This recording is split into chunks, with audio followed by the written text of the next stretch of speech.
Okay, so for the rest of the day today, we're going to be focused on gamification. Now, I am dead serious about having fun. To me, when we're going to think about doing something differently, the way to do that is to go back to how we were as a child. Do you remember when we had limitless possibilities? There was nothing. When I was growing up, I mean, we would leave the house early in the morning and come back when the streetlights came on. I think my mom locked the door, really, and didn't let us back in. But we were out there exploring and adventuring all the time. Now, when you think about gamification, one of the main challenges that's kind of a barrier for us in our mind is that we think that, well, you know, I don't really like to play games. I'm not really a gamer. Who's in that camp that really, you're not a gamer? That's okay. You know what? I'm not either. I'm not a gamer either. I don't understand it, really. But who is a gamer in here? Woo! All right. And when you think about gamers, here's some interesting statistics. There's billions of them in the United States. 50% of them are women, which surprises me because I always thought that the digital video games were more of a male-dominated sport. I don't really know if it's a sport, but hobby, yeah, it would be better. Majority of them are actually over the age of 35. And when you think about gamification, it's not about playing games, but it is about being game-like. And the cool thing about playing a game, this to me is what makes me so excited about gamification, is when you play a game, there's a thing called the magic circle. So when you play a game, you enter the magic circle and you follow the rules of the game. You abide by those rules. So think, for example, of golf. Any golfers in here? Oh, yeah. Okay, so it's an interesting game, right?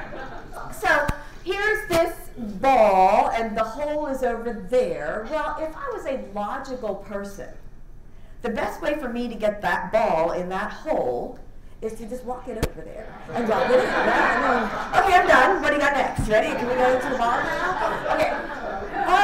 Even better than walking would be to drive the cart over, right? Okay, even more efficient. Okay, but when I'm inside that magic circle, it does not make any sense, but I follow the rules. No, I got to go all the way back here, and then I got to take the stick that's bent at the end and try and hit it over there. And I know golfers love it because it's a thinking man's game. I understand that. And we follow these rules inside that magic circle, and that is what we're wanting to get to with gamification, is when we enter that magic circle, things don't necessarily make sense, but we're inspired to stay there and do it the way that the game says it should be played. And what's interesting about golf, if you've seen anything on the news lately, they're doing a lot of gamification with golf because the next generation isn't interested. They're not playing golf. So all these golf courses are trying to find ways to get younger golfers to come to the course. So they're making these huge holes. They're like this big now. Okay, try that. Can you hit that one? Try that. And then they have these big like cups that come out to help, like, you know, well, at least it'll catch it and then it'll spin and roll down in. So, you know, they're not going to be doing this competitively, but if I own a golf course and I'm just trying to keep it up and operating, I got to get consumers there. And if the next generation, if the millennials aren't coming, then I got to figure out what would make it fun and interesting for them to actually get there. Again, it's not going to change competitive golf. Maybe. Things always change. And I think that's where we are right now too, right? When we're looking at some of the challenges that we have, a lot of it has to do with those millennials. Any of you in here? Did they let you in? Anyone? You got Karen. Uh-huh. I love millennials. I really do. Yeah. No, really. Working with millennials is the most interesting group that we've ever had to work with. You don't need us. You're the first generation that doesn't need us. Prior to this, and some Xers also who are digital savvy, prior to this generation, when we needed information, we had to go to the people in charge to get it. We had to wait our turn, bide our time, wait to get invited to the table. But they don't have to wait for us anymore. If they want information, they go get it. Who in here, when you were in college, if it was 2 a.m. and you realized you hadn't done the research you were supposed to do for the next morning, you realized you were sunk until the library opened up. Then you went to the oak drawers. Remember the oak drawers? Pull them out with little Dewey Decimal Systems and go try and find it. I know some of you in here are thinking, you did what? What? Why would you do that? If it's 2 a.m. now and you need information, what are you doing? Wikipedia, Google it. You're going to go find a source. You do not need the people in power to get your information. It's totally changed the structure where before we had to bide our time. We had to wait our turn. They're not waiting their turn because they don't need us to do that. They can get the information that they want. So we're going to be pulling that all together today and have a ton of fun while we're doing it. What I call superior gamification design. And we're going to dive into it right away. You ready? Yep. All right, let's dive. You ready to dive? Good, good. Okay, here's what we're going to do. I'm going to get you on board. The best way to learn about gamification is to do it. So I need us to move, but you don't have to really move, but just structure yourselves in groups of no less than 5, no more than 6. How many? Are we good? Yeah. Okay. We need a team captain. The best way to do that is everybody put your right hand up in the air. Everybody put your right hand up as high as you can. Everybody's right hand up. 3 small circles. 1, 2, 3. Point to someone at your team.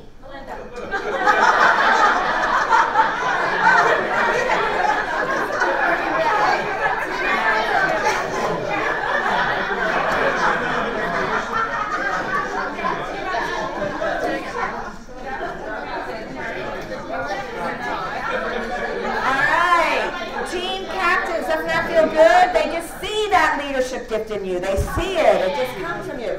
Okay, captains, just make sure, get a count of how many people on your team. Because I'm going to ask you to either send somebody up or come on up here. We need to get a set of maps. So you have a set of world maps and explorer cards.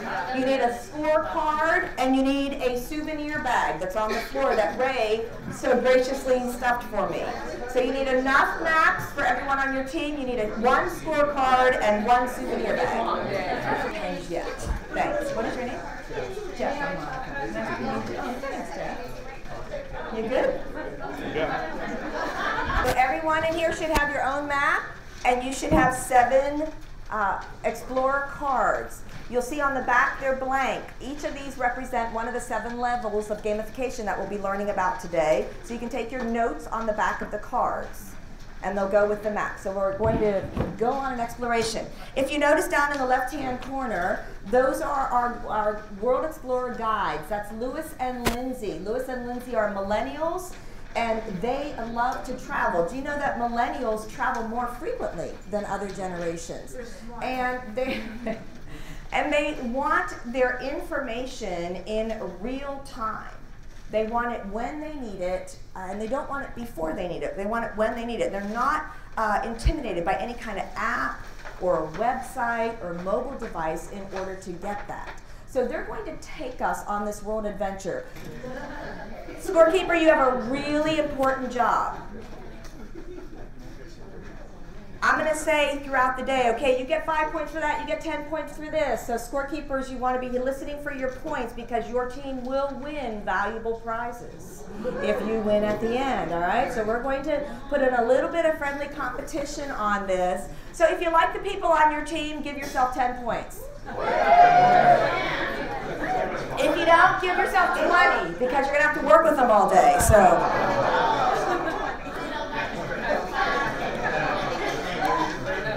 Reasons why we're adding gamification, that is always level 1.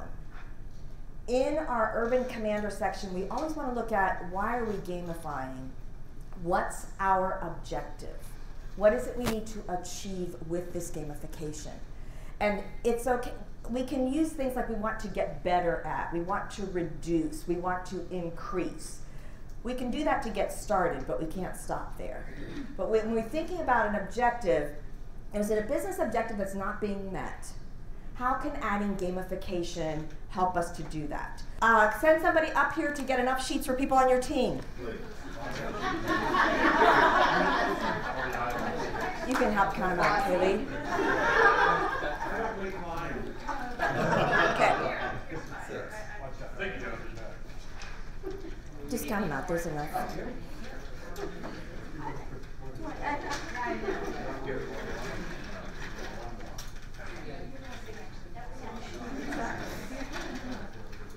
Okay, you have 2 minutes. You're going to work with your team. The assignment is, when you think about millennials and travel, millennials are more likely to tag on a pleasure or leisure trip at the end of business travel. they have a tendency to do this.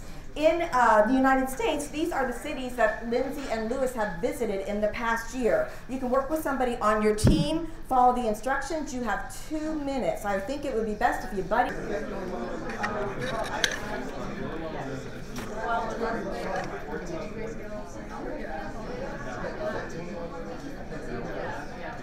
Okay, time's up.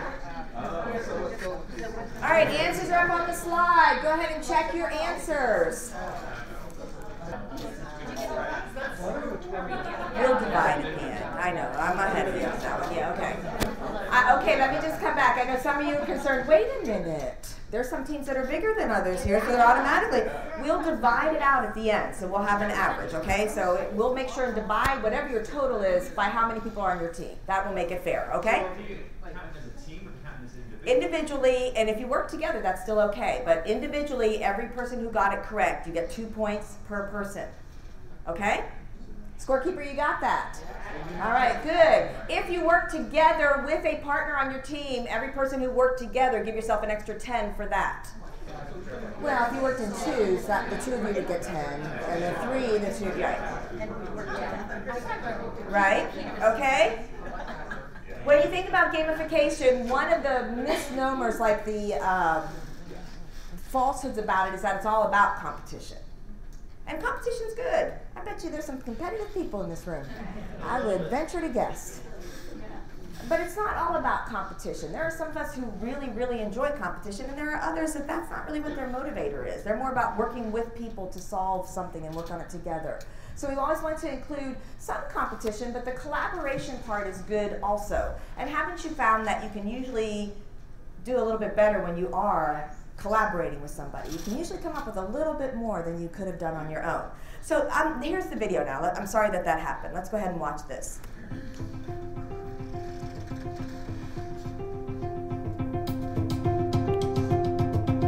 Hi, my name is Alicia Tillman, and I am Vice President of Business Services at American Express Global Business Travel.